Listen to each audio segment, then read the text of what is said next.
Now let us go ahead and take on an example. Now where you have a bunch of shareholders who do not want shares in the purchasing company, and these people are known as dissenting or dissentient shareholders, where they don't want shares in the purchasing company, so they oppose the scheme.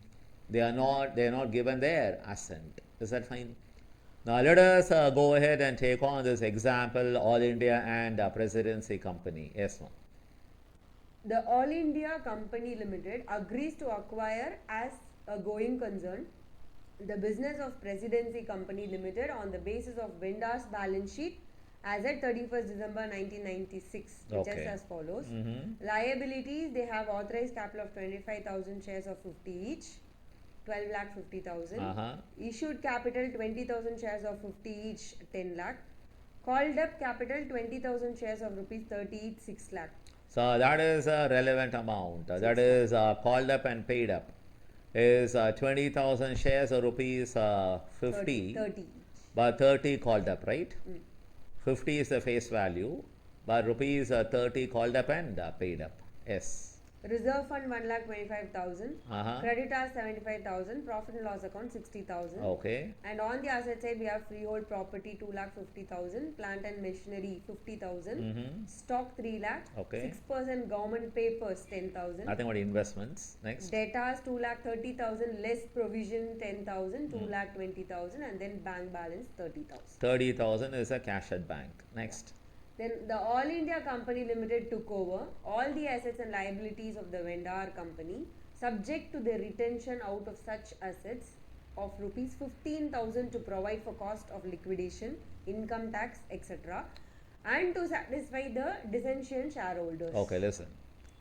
It is given that all assets and liabilities of your company, the selling company, let's say I am the purchasing company, All India, you guys represent the shareholders of the selling company.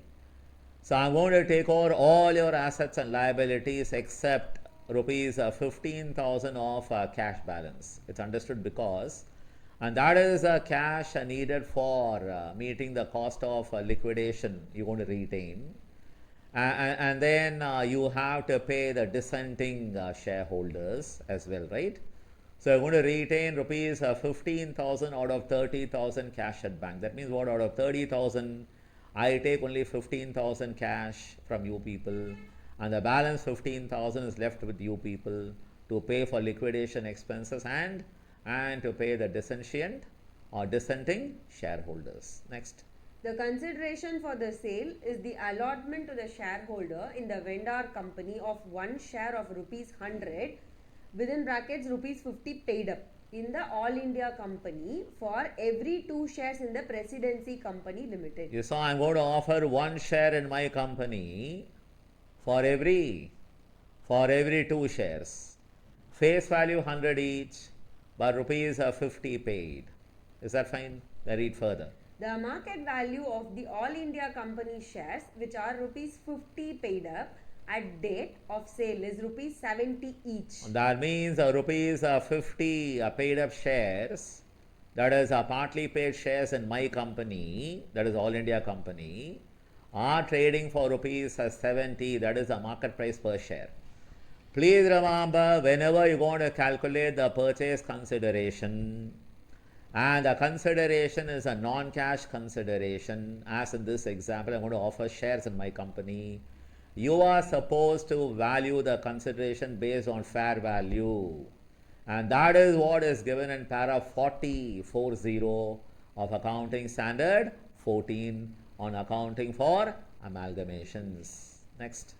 The liquidator of the vendor company has paid out rupees 15,000 retained, cost of liquidation amounting to rupees 2,500, income tax rupees 7,500, and dissentient shareholders of 100 shares at rupees 32.5 per share, that is 3,250 rupees. So you guys retained 15,000 cash. You means your liquidator retained 15,000 cash. With that, the liquidator had to pay rupees 2,500 liquidation expense, and had to pay some income tax liability not there in your balance sheet but paid by your liquidator. How much? 7,000? 7,500. 500. In all, 10,000 of expense. And also there are out of 20,000 shares in your company, holders of 100 shares, they oppose a scheme. They don't want shares in the purchasing company. The holders of 100 shares are paid rupees 32.5.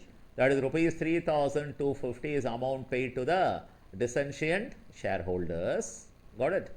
Out of 15,000 rupees retained by your company, you spent almost 13,250. That means a balance 1750 will be given to the other equity shareholders of the company. Is that fine? Next. The sale and purchase were carried through in terms of the agreement and passed the necessary entries in the books of respective companies. Okay. So let us go ahead and take on the solution. Now in this video, I'm going to discuss computation of purchase consideration and also the entries in the books of the selling company. But I'm going to discuss only till liquidation expenses.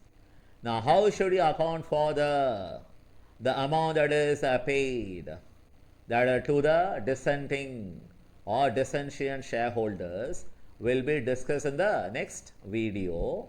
And in the next video, I'll be discussing even accounting in the books of the purchasing company. Is that fine? Yes.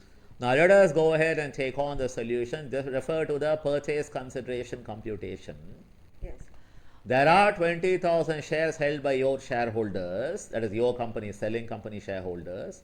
From that, you got to subtract the 100. shares held by the dissenting shareholders 100.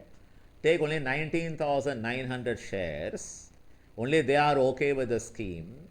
So that into 1 by 2, the exchange ratio, 1 share in my company for every 2 shares. I get 9,950 shares will be issued by my company. And don't take rupees 50 paid. What is the market price given? 70. Into rupees 70 because reference, guys, make a note. It is a paragraph number 40 of accounting standard 14. Please make a note. It is like your, how you have section number in law, you have para numbers in accounting standards. Is that fine? So that is how much you get. 9,950 shares into rupees 70 per share works out as 6,96,500. That is a purchase consideration. Now we shall start with the entries in the books of your company, the selling company, or transferor company is a word that is used in the standard, right? Yes. Now what is the first entry? Transfer all the assets taken over. But here cash will be transferred only to the extent of 15,000 because the other 15,000 not taken by the purchasing company. So realization account debit, leave it blank. And then 2, what are the assets?